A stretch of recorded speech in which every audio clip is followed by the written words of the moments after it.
What's your favorite kind of cookie to make? I'm a big fan of gingerbread.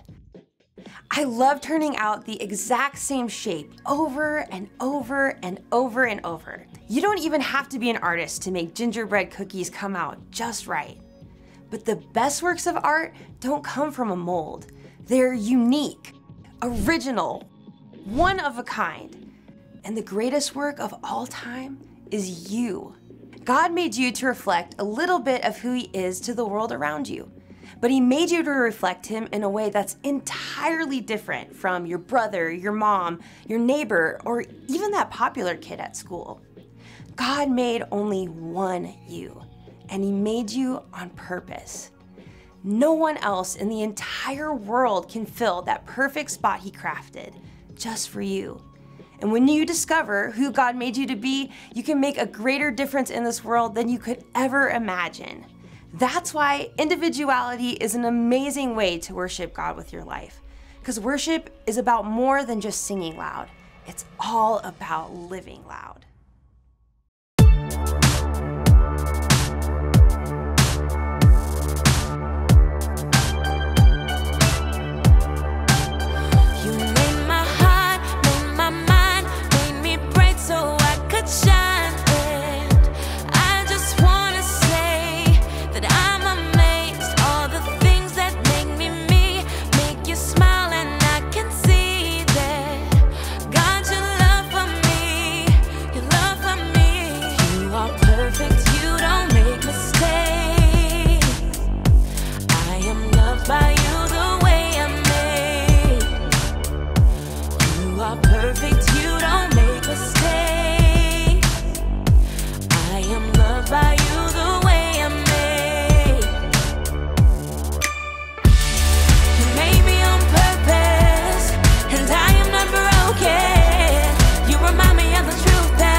Hey everybody, I'm Graham, and I've got to say I'm super excited about today because we are talking about one of my favorite things. Candy! Have you ever been to one of those candy stores that lets you put all of your favorite candies into one little bag?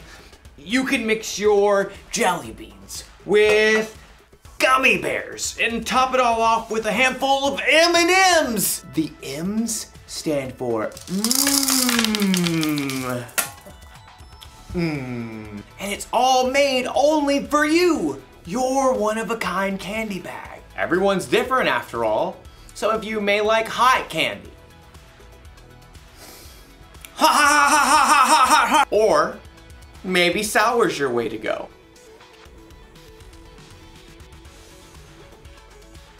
I need some water, please. Or maybe you don't like candy at all. Now that's a good radish. We're all different, and that's not a bad thing. That's what individuality is all about. Individuality is discovering who you were meant to be so you can make a difference. We're all created to be individuals. That's why we all like different kinds of candy. Hey, what if we were created out of candy? Like, what if my head could be made out of jelly beans? And maybe some peppermints for eyes. Yeah.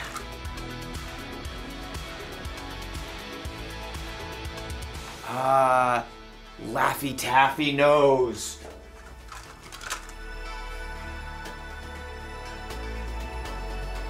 Twizzler mouth. Twizzler? Twizzler? And of course, some hair. Looks just like me.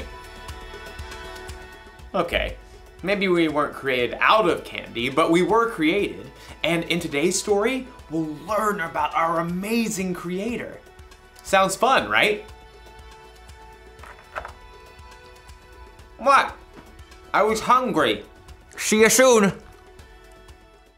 The Bible. It's 66 books of history, stories, letters, and poetry that fit together to form God's one big story. The epic adventure of how He created us and loves us so much that He made a way to rescue us. As we travel through the Bible, from Genesis to Revelation, we discover people who met God and found their lives changed forever. Now, for an amazing story, inspired by the book of Genesis, chapter 1, verses 26 through 28. In the beginning, God took nothing and made everything. From darkness, God called out light. God poured out waters and stretched the sky far overhead like an unpainted canvas. He shaped dry land and canyons and great mountain ranges, and then decked them out with trees and vines and plants of every kind. God spun the moon and sun and stars and planets out into space, and then He filled the oceans with fish and the sky with birds. God thought up an amazing variety of animals to crawl and hop and race over the earth. All of this was incredible, unbelievable, the most artistic show of power ever. God made complex atoms and cells smaller than the eye can see, all the way up to vast spaces stretching across the universe farther than we can imagine. And yet, all of this was just a warm-up to God's most spectacular creation: people. People. It's true. We're made of the same atoms and cells and elements as rocks and plants and animals. But unlike anything else in God's creation, we are made in God's image. Then God said, "Let us make human beings so that they are like us. Let them rule over the fish in the seas and the birds in the sky. Let them rule over the livestock and all the wild animals. And let them rule over all the creatures that move along the ground." So, God created human beings in His own likeness. He created them to be like Himself. He created them as male and female.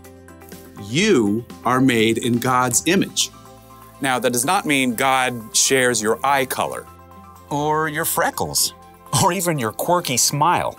but it does mean that you were designed for God to shine through you.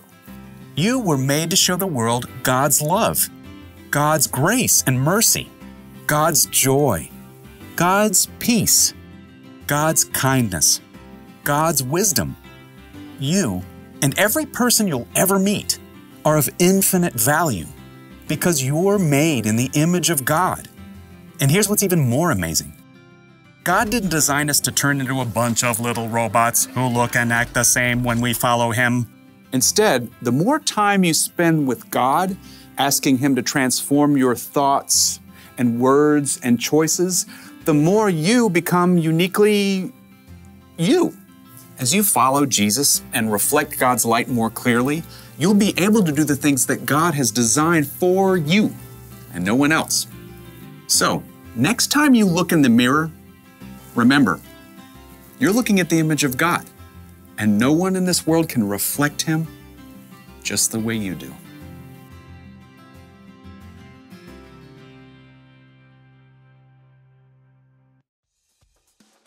When God created the world, He saved the best for last.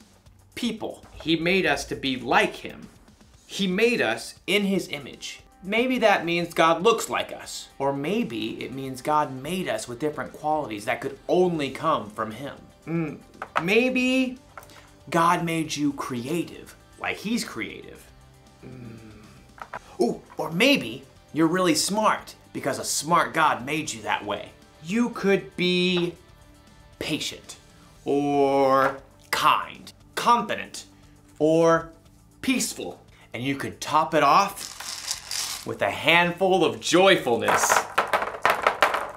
God is all of those things, and He's given them to each of us in all kinds of different combinations. So here's the one thing to remember today. You were made in God's image. Only you were made the way you are. You're one of a kind. There, I'm done with my new Candy self-portrait. What do you think? Not bad. I look delicious. I'll see you next time.